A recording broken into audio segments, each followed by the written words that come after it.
Everyone is talking about loop engineering right now, but here's something interesting. People don't always mean the same thing. Some people use loop engineering to describe the iteration inside a single AI agent.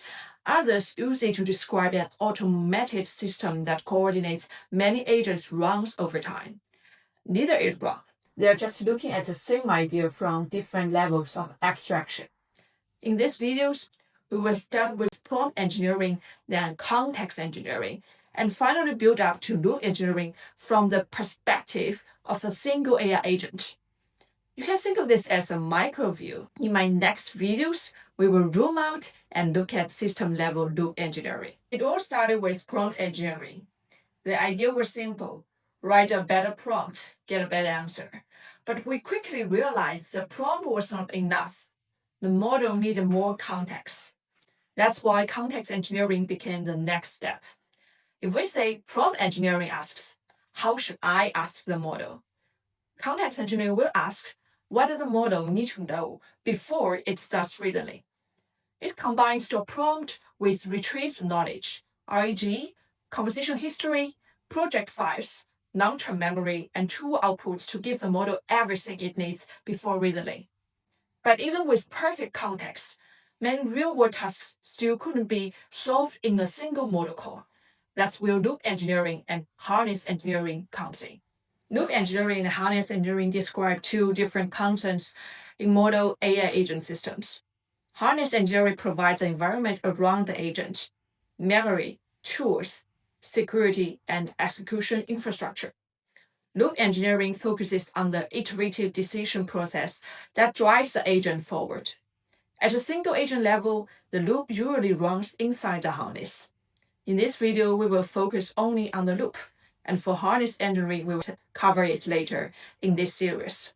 So from this micro perspective, let's zoom into the loop itself and understand the recursive logic behind it. Everything starts with a trigger. Maybe a user asks questions, maybe a GitHub webhook files, maybe a cron job runs every night. Every iteration needs context. Before the model thinks again, it needs to know four things. Let me explain them one by one. What's the goal?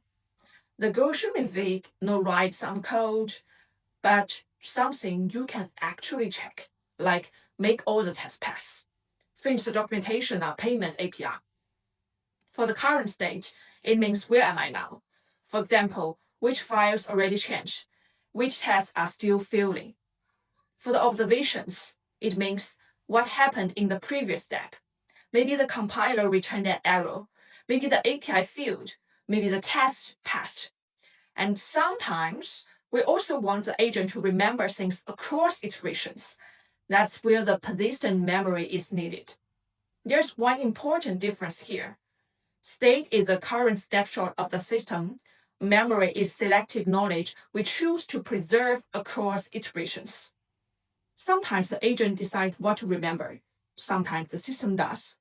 For example, these are state: current branch, file change, test viewing, current diff, current error message. They will change over time. But for memory, like authentication already works. Database migration completed. API endpoint exists. Don't modify my config.yaml. Customer prefers dark mode. These are not current states. These are knowledge info. Now we have everything the agent knows so far: the goal, the current state, previous observations, and any memory we've decided to keep. Together, they are assembled into the next prompt. But here's something important. The model itself is still stateless. Every model call is a fresh inference.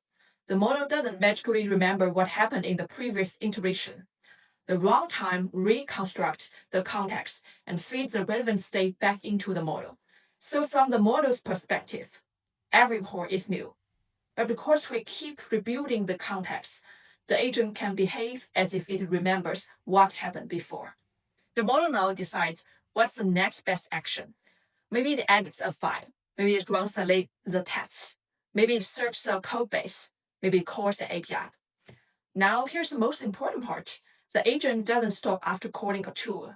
It has to observe what actually happened.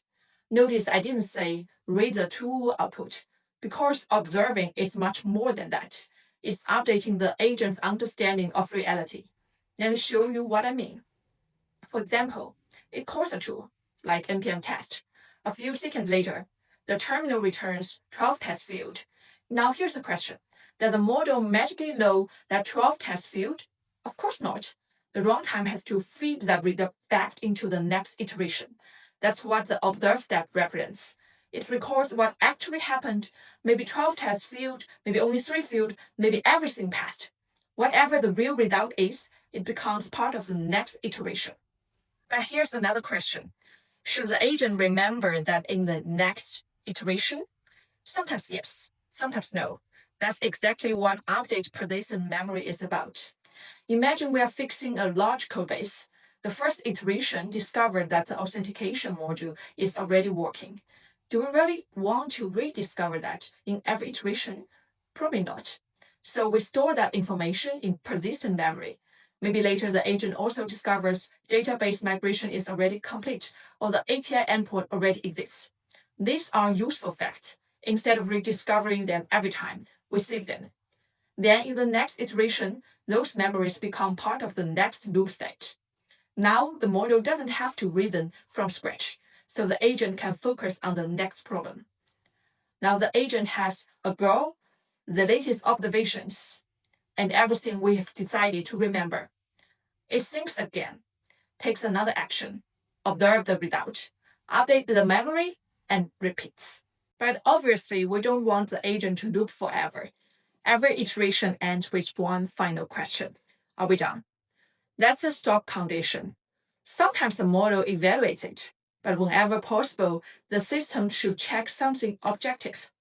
Did the test pass? Did the API return the expected result?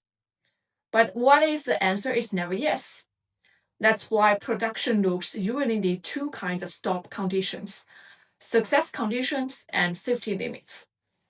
Success means the goal has been reached. Safety means we have hit some maximum iterations, for example, token budget or execution time. Loop engineering isn't about making the model smarter. It's about giving the model a process. Prompt engineering gives the model better instructions.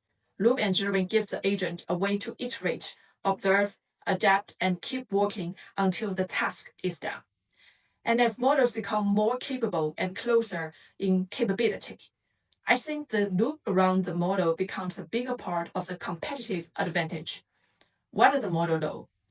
What does it to do next? What does it observe? What does it remember? And when does it stop? That's loop engineering. In the next video, we will use the word cup as a real-world example and actually visualize an AI loop in action. So stay tuned. Bye.